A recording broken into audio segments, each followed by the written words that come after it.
everyone! Welcome back to the channel. Today, we're going to tackle something super important in math solving linear equations. Now, don't worry if math feels tricky sometimes. I'm going to break it down step by step, nice and easy. So, you see, it's not as scary as it looks. Linear equations pop up everywhere. In school, in real life, even in games and business decisions. By the end of this video, you know exactly how to solve them like a professional. And you even pick up some tips and tricks to make it faster and easier. So grab your notebook, hit that like button if you're ready, and let's jump right in. But before we start, what is system of linear equations? A system of linear equations in n variables refers to n or more linear equations involving n unknowns, for which values are sought, and these values will make all the equations true, thus making a system within and between equations. These values are called the solution set of the given system of linear equation. There are two methods of solving system of linear equations. First, the elimination method, and the second is the substitution method. So now, let's start to our tutorial.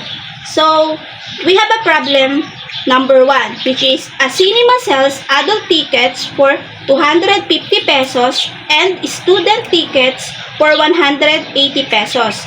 If 100 tickets were sold for a total of 22,200, how many adult and student tickets were sold? So, we solve our problem number 1 in two variables. So, our solution, let A be the number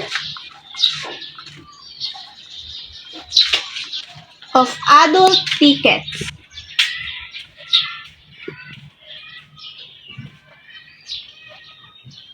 and S be the number of student tickets. So, we do our given equations. A plus S is equal to 100. So, this is our first equation.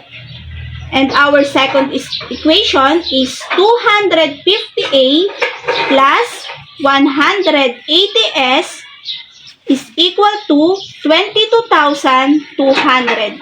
And this is our equation number 2.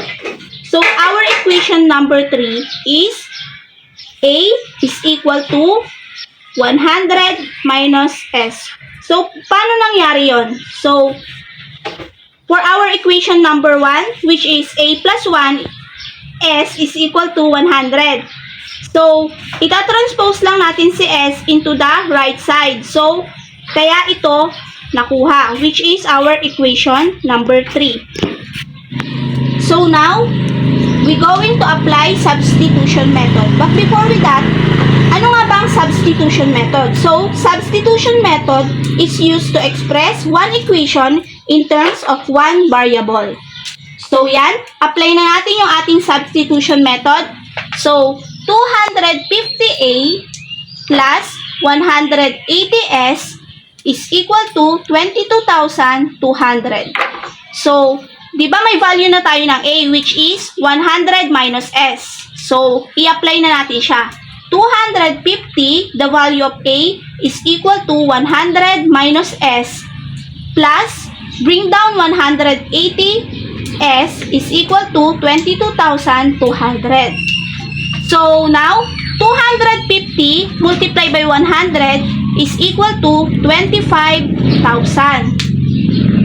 So, 250 multiplied by negative S, which is equal to 280S. So, bring down lang ulit natin yung 180S is equal to 22,200.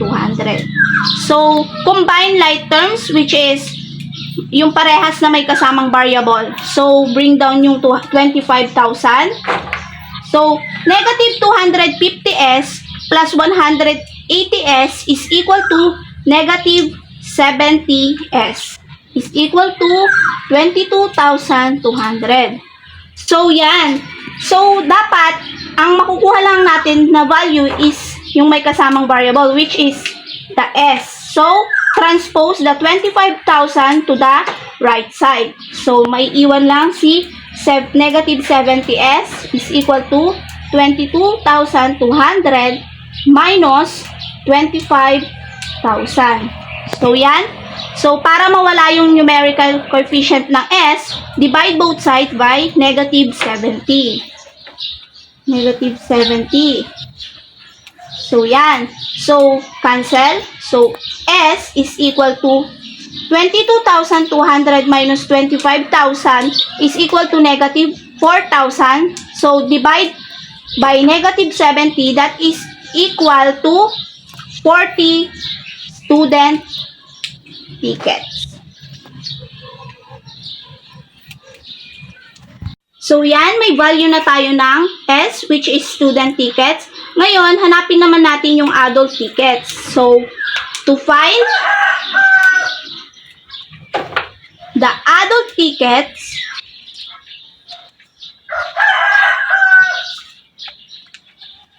let S is equal to 40 in equation 1. So, gagamitin natin yung equation 1, which is A plus S is equal to 100. So, bring down lang natin yung A plus the value of S is equal to 40 is equal to 100. So, ita-transpose lang ulit natin siya sa right side. So, A is equal to 100. Since positive siya, kaya siya ay magiging negative. Kasi ita-transpose natin siya. So, A is equal to 60 adult tickets. Therefore, 60 adult tickets sold and 40 student tickets. So, now, dumako naman tayo sa word problem number 2 ng 2 variables. Bella went to SM store. She bought a shirts that cost 450 pesos and a pants that cost 900 pesos. If Bella bought 10 items and spent 6,750 pesos, how many shirts and pants did Bella buy? So, we solve for problem number 2. So, our solution, let S be the number of shirt and P be the number of pants. So, our given equations,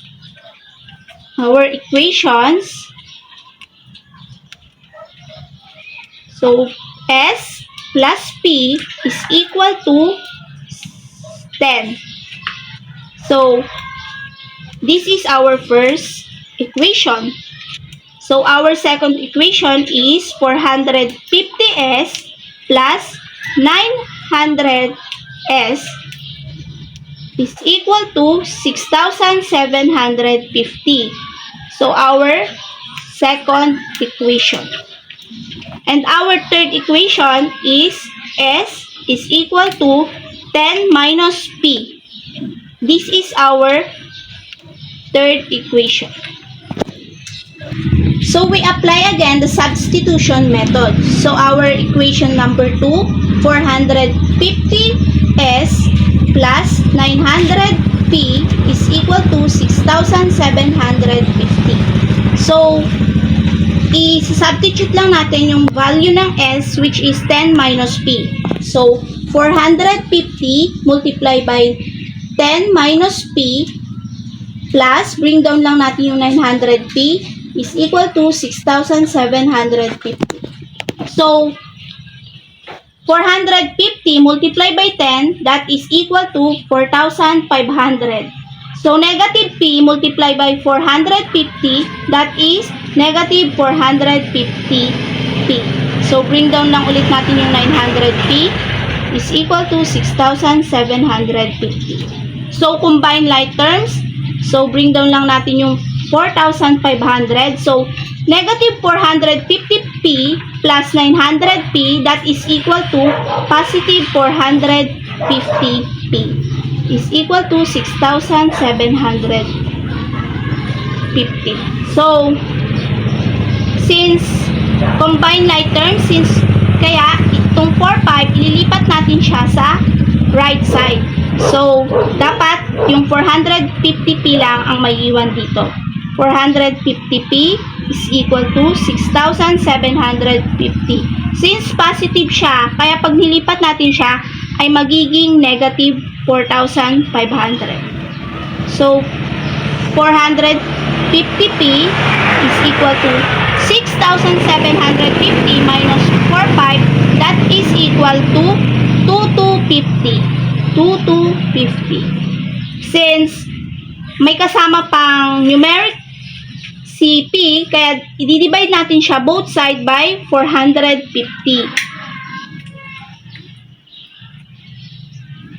So, our P is equal to, cancel na yan, 2,250 multiply by, divide by 450, that is equal to 5. So, our pants is equal to 5. So, nahanap na natin yung pants. Ngayon, hanapin naman natin yung shirt. So, to find the shirt, let P is equal to 5 in equation 1. So, ang ating equation 1 is S plus P is equal to 10. So, yan. Substitute lang natin yung value ng P. So, S plus 5 is equal to 10. So, transpose natin yung 5 sa right side. So, S is equal to 10 minus 5. So, S is equal to 10 minus 5, that is equal to 5. So, 5 shirts. Therefore, Bella bought 5 shirts and 5 pants. So, yan. Tapos na tayo sa example ng word problem in 2 variables. Ngayon, dumako naman tayo sa word problem 3 variables. So, our problem number 1 in 3 variables. At a restaurant in Gapan City, a group of friends bought 2 plates of pasta, 3 burgers, and 1 drink for 950 pesos. Another group ordered 1 pasta, 2 burgers, and 3 drinks for the cost of 800 pesos. While a third group got 3 pastas, 1 burger, and 2 drinks for 950 pesos. Find the price of each item. So, our solution for problem number 1 in 3 variables. So, solution. Let P be the price of pasta and B be the price of burger and D be the price of drinks. So, our given, so group 1 ordered 2 plates of pasta, 3 burgers, and 1 drink for the cost of 950 pesos. So the group 2 ordered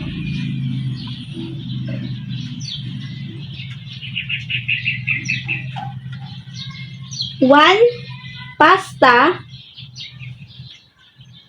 2 burgers, and 3 drinks for the total of 800 pesos. And our third group ordered 3 pastas, 1 burger, and 2 drinks for the total of 950 pesos. So, our equations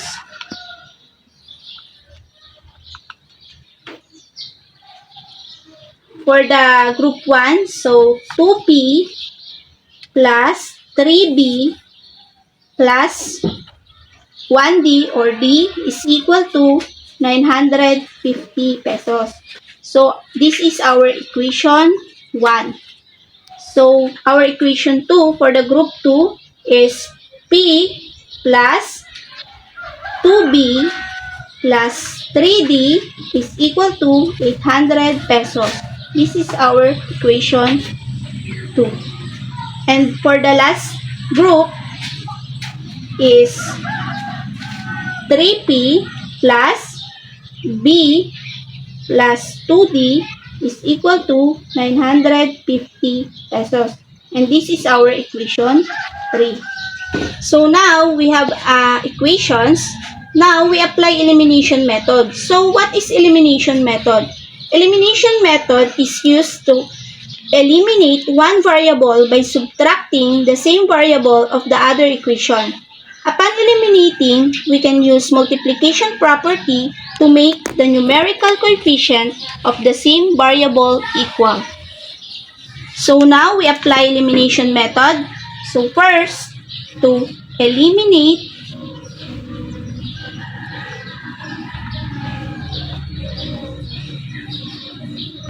P, use equation 1 minus 2 equation 2. So, our equation 1, so i-copy lang natin, which is 2P plus 3B plus D is equal to 950. So, yung equation 2 daw natin, imumultiply natin siya sa 2. Kaya, ito ay magiging equal sa 2P plus 4B plus 60 is equal to 1,600. So, sabi nga, subtract. So, 2P minus 2P, so that is equal to 0. So, cancel na yan. So, 3B minus 4B, that is equal to B. Since mas mababa yung 3 sa 4. So, negative B. So, D minus 6D, that is equal to 5D. So, equal 950 minus 16, that is equal to negative 650. So, this is our equation number 4. So, now, hanapin naman natin ulit yung equation number 5. So, again, to eliminate P, use 3 equation 2 minus equation 3. So, Sabi dyan, yung equation 2, i-multiply natin siya sa 3. So, magiging 3p plus 6b plus 9d is equal to 2,400. So, bring down lang natin yung equation 3. That is 3p plus b plus 2d is equal to 950. So, yan. Subtract lang natin. 3p minus 3p, that is 0. So, 6b minus b, that is 5b. So, 9d minus 2d, that is 7d. Is equal to 24 minus 950, that is 1,450. So, this is our equation number 5. So, now, we have an equation 4 and equation 5. Now, hanapin naman natin yung D, which is drinks. To find D, use 5 equation 4 plus equation 5. So, mumultiply natin yung equation 4 sa 5. So, magiging negative 5b minus 25d is equal to negative 3,200. So, bring down lang natin yung equation 5. 5b plus 7d is equal to 1,450.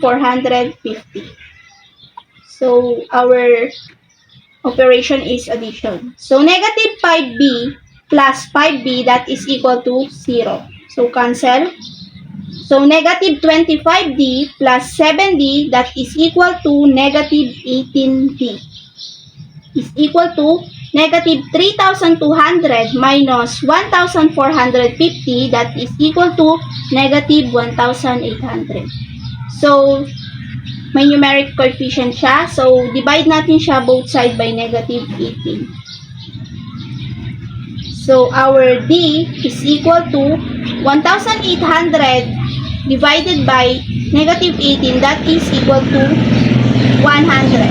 So, our drinks is equal to 100 pesos.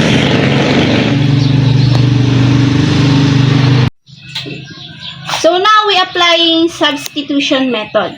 So, to solve for B or burger, let D is equal to 100 in equation 5.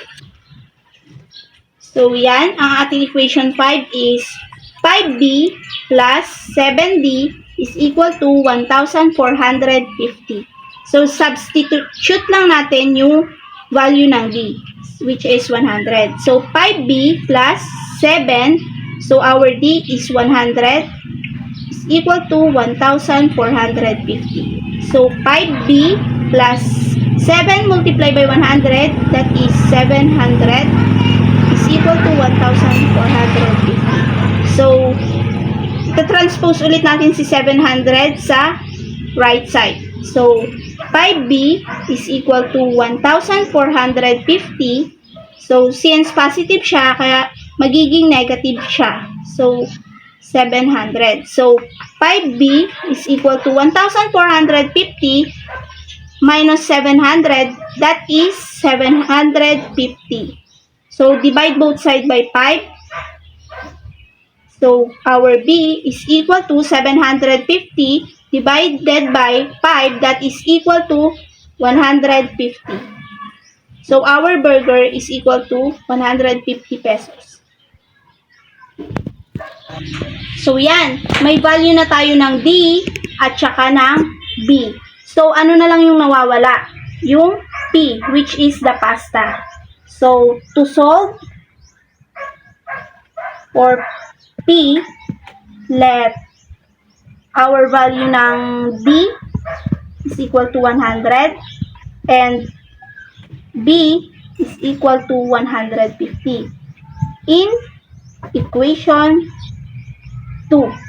So our equation 2, that is equal to P plus 2B plus 3D is equal to 800. So, substitute lang natin yung mga value.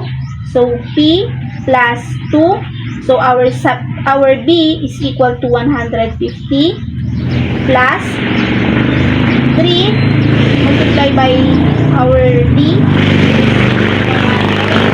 is equal to 800. So, P plus 2 multiplied by 150, that is 300. Plus 3 multiplied by 100, that is also a 300 pesos. So, is equal to 800. So, bring down lang natin si P. Plus 300 plus 300, that is equal to 600. Equals to 800. So, yan. Transpose ulit natin si 600 sa right side. So, P is equal to 800. So, since positive siya, so magiging negative siya. So, P is equal to 800 minus 600, that is equal to 200 pesos. So, our pasta is equal to 200 pesos. Therefore,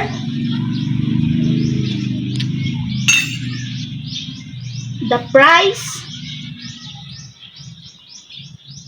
of pasta is equals to 200 pesos. The price of burger is equal to 150 pesos. And the price of drinks is equal to 100 pesos. So now let's have problem number 2. At a car rental company located in Angeles City, Pampanga, customers are offered various rental packages based on different combinations of vehicle types. Customer 1 rents 1 sedan, 2 SUV, and 3 vans for a total cost of 5,800 pesos. Customer 2 rents 3 sedans, 1 SUV, and 2 vans paying 5,800 pesos. And the last customer rents 2 sedans, 3 SUVs, and 1 van for the cost of 6,400 pesos. Find the rental cost of sedan, SUV, and van. So now, first thing to do is, our solution. So, let X be the rental cost of sedan, and Y be the rental cost of SUV, and Z be the rental cost of van. So our given, customer 1 rents 1 sedan, 2 SUVs, and 3 vans for 5,800. So our customer 2 rents 3 sedans, 1 SUV, and 2 vans for 5,800. And the last customer, or customer 3, rents 2 sedans, 3 SUVs, and 1 van for 6,400 pesos. So now we have given. Ngayon, gagawin naman natin siya ng equation. So, yung equation 1 natin ay mula sa customer 1. So, x plus 2y plus 3z is equal to 5,800. This is our first equation. So, our second equation from customer 2, that is 3x plus y plus 2z is equal to 5,800. This is our second equation. And the last equation from customer 3, that is 2x plus 3y plus z is equal to 6,400. This is our equation number 3. So now, let's find the equation 4 and equation 5 by applying elimination method. So, to eliminate, reminder, sa pag-i-eliminate, kahit saang variable naman yung ating eliminate, pwede yon. So, dito, eliminate na lang natin is si x. To eliminate x, use 3 equation 1 minus equation 2. So, si equation 1 daw, i-multiply natin siya sa 3. That is 3x plus 6y plus 9z is equal to 17,400. So, copy lang natin si equation 2, which is 3x plus y plus 2z is equal to 5,800. So, our operation is subtraction. 3x minus 3x, that is 0, so cancel out. So, 6y minus y, that is 5y. So, 9z minus 2z, that is positive 7z. So, is equal to 17,400 minus 5,800, that is equal to 11,600. So, this is our equation number 4. So, now we have equation number 4. Ngayon naman, hanapin natin si equation number 5. So, ganun na lang din ang gawin natin. Si x na lang din ang eliminate natin. To eliminate x, use to equation 1 minus equation 3. So, si equation 1 daw, i-multiply natin siya sa 2, which is magiging 2x plus 4y plus 6z is equal to 11,600.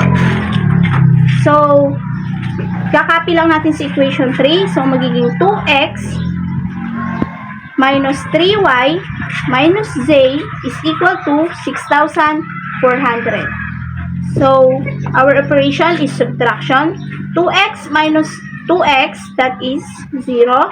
So, 4y minus 3y, that is y.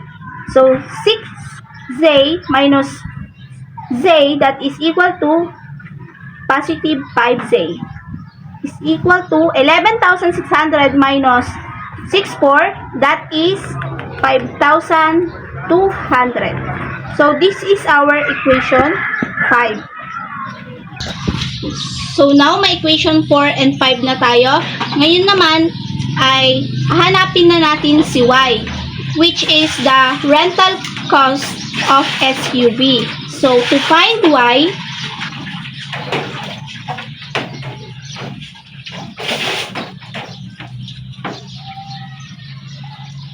use equation 4 minus 5 equation 5. So, i-copy lang natin si equation 4, that is 5y plus 7z is equal to 11,600. So, si equation 5 daw ay imumultiply natin siya sa 5. So, magiging negative 5y minus 25z is equal to 26,000. So, our operation is subtraction. So, 5y minus 5y, that is 0. So, 7z 7Z minus 25Z, that is negative 18Z. So, is equal to 11,600 minus 26,600, that is equal to negative 14,400. So, may kasama pang number si Z. So, kaya kailangan natin siyang i-divide both side by negative 18. So, cancel out. So, our Z is equal to 14,400 divided by negative 18. That is equal to 800 pesos. So, this is our van rental. So, applying substitution method naman natin to solve for Y, which is the rental cost of a SUV. So, let Z is equal to 800 in equation 5. So, our equation 5 is equal to Y plus 5Z is equal to 5,200. So, substitute lang natin si value ng Z. So, Y plus 5 multiplied by 800 is equal to 5,200. So, bring down Y plus 5 multiplied by 800, that is equal to 4,000. So, yan. Transpose ulit natin si 4,000 to the right side. So, Y is equal to 5,200. So, since positive siya, kaya pag nilipat siya, magiging negative. So, yan. Y is equal to 5,200 minus 4,000, that is equal to 1,200. This is our SUV rental.